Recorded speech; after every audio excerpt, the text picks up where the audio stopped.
Many problems that human beings are suffering is simply because we have lost that awareness as to how to be in sync with the many forces. If you become in rhythm with life, you will also wake up somewhere after 3 a.m.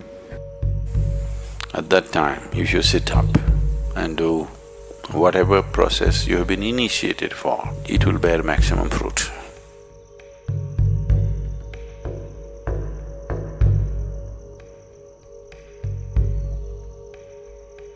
In the way the planet is spinning and what is happening, something very fundamental changes somewhere between 3:20 to 3:40. This is called Brahma Muhurtam. This is relevant only up to 33 degrees latitude. Your system, human system, functions in a certain way. It is a possibility. So, there has been an awareness about making use of this possibility. Your life is a product of many things that we call as the universe, many things that we call as existence. So we are a consequence of a certain phenomenal happening that we call as cosmos. We are not an individual existence. So when you get in sync, certain things will happen. You know, there's a cicadas in where we are in Tennessee, the US ashram, they wake up once in 17 years. Can you beat it? They know it is 17 years and they come awake and they breed and they go back to sleep. They're keeping time once in 17 years. No alarm bell anywhere. Well, how is this? I'm saying they're in sync with nature. We have lost sync within nature and we think that is our nature. No.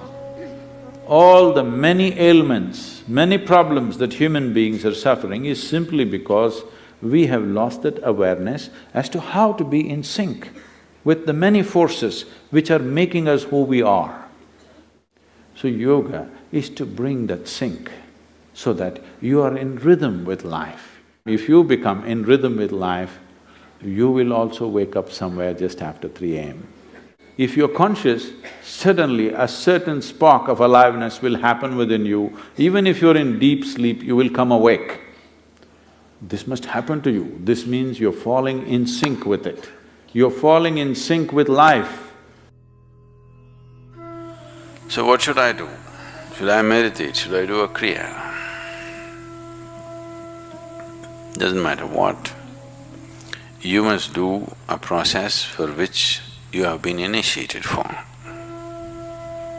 Because initiation means you were not just taught a practice, it was introduced into your system, it was implanted in your system. So whatever, if there is a life seed within you, if you're awake at Brahma Muhurtam and sit for whatever that practice is, it bears maximum fruit because of the way the planet is behaving in relation to your system. If you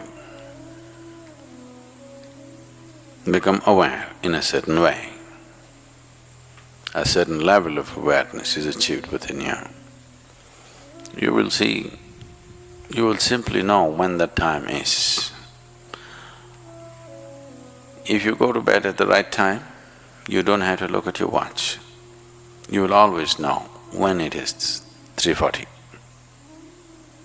because the body will behave in a different way. At that time, if you sit up and do whatever process you have been initiated for, not what you picked up from a book, it will bear maximum fruit. The seed will get the necessary support at that time for it to sprout or spurt up more rapidly than at other times. This is only for the initiated. If you're not initiated, you're a book yogi, then 340, 640, 740, not so much of a difference. Sandhya kalas are more important for such people. Sandhya means 20 minutes before sunrise, 20 minutes after sunrise, or 20 minutes before sunset and 20 minutes after sunset. The same goes for noon and midnight, but they're of a different nature. So these two twilights are better for the uninitiated. 340 is good for those who've been powerfully initiated.